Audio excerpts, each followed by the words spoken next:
That shit doesn't exist. That's like you know what's funny? I've also been thinking about this too, is the idea that you better be careful when you do hit the top of the mountain, because that's when the devil comes. Sorry to get biblical on you again. I'm getting fucking biblical, but that's when the devil starts whispering in your ear. What does he say? So, well, I'll tell you what he says. He goes like this. He goes, you know what? You're not just God's favorite. You might be God. And you know what? Go ahead and slap Chris Rock. I know it's the Oscars, but you can get away with it. You know what? Wear a sock over your face and say you love Hitler. You can do it because you're special. And we see it. Everybody can fall when you're at the top of that pinnacle. You can start to say, you know what? The laws of the universe don't apply to me, and I'm going to push shit. And that's when the gods go, ha, look at this motherfucker. He thinks he's one of us.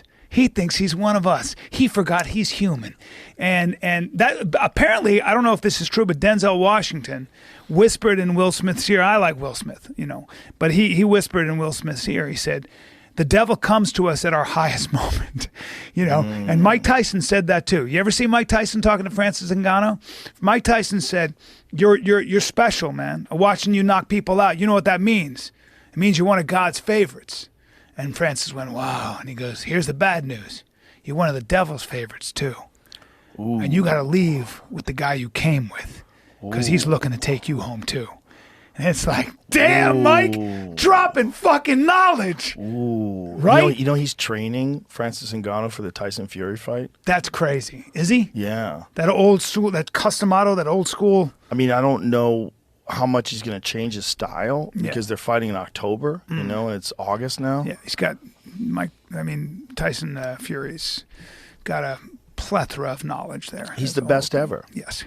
As far as heavyweights, but you know what? It's hard to imagine, other than Mike Tyson in his prime, anybody beating that guy. Yeah. Tyson Fury's so good. He's so good. He's mad at me. He's mad at me because I said John Jones would fuck him up. But in an MMA fight, he would. That's not being mean. Yeah, but it's just the way I said it. I dragged him into this who's the baddest man on the planet thing, which I didn't mean to do. I love the guy. Yeah, but he's just probably being I was dramatic. talking a little loose. He's being dramatic. I was with Schultz. I think we probably had a couple of cocktails. I was talking a little loose. He got very mad at me. He did? For real? Got mad? Yeah. Did he text you or talk to you? No. He just talked shit about me. He made a video. I love the guy.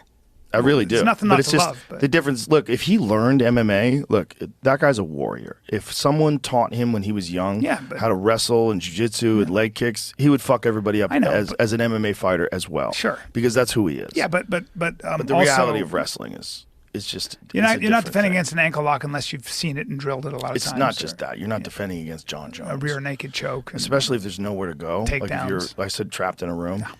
Yeah. It's like, but that's not insulting. He thought it was. It's a different sport. Because he's a fucking warrior, but man. It's a different sport. You can't say that a guy is a better man than him. That's what it is. A challenge. I could have said it in a much more diplomatic way. Okay. I should have said so it. You mean you were too honest? A little bit. Talking shit. That's what it was. It was talking shit.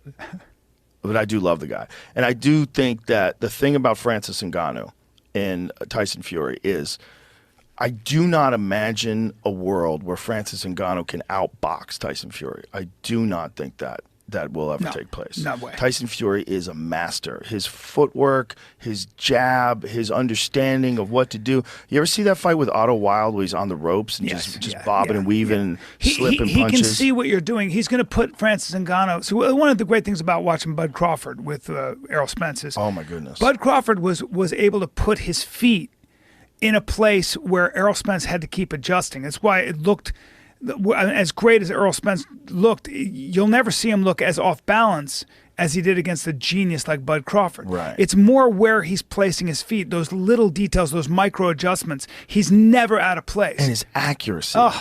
But again, landing it's because those hooks in tight like that. Where he's punching from. Yes. It's where he's punching Perfect from. positioning. Yes. Perfect positioning. That can't be. That has to be. You don't learn that in 4 months.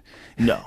No. Those are details that are if you're tutored right and you have the kind of brain that someone like Hopkins or Bud Crawford has. Yeah. That's for you. But what I will say though is Francis Ngannou hits like a freight train. Correct. He hits like a freight train. But Dylan White does too, and so does. I don't think those guys hit as hard as Francis. I mean, I don't know, but Francis is a natural 265. Yeah. He has to cut down to make 265. He hits so fucking hard. The question is, will he be able to connect on the greatest heavyweight ever? Also, when is he going to get tired? Will he get tired? Will he be inefficient like with Conor and Floyd Mayweather? Floyd Mayweather is so efficient and so smooth and composed, Relaxed, moving, always relaxed, and he can box like that for 30 rounds in a row. They also roll shots. He can just kind of move. He's look much. At this. Look at this with Otto Whalen. Yeah, it's Watch incredible. this. I know. Look at this movement. Look at he knows what's going on too. He just keeps.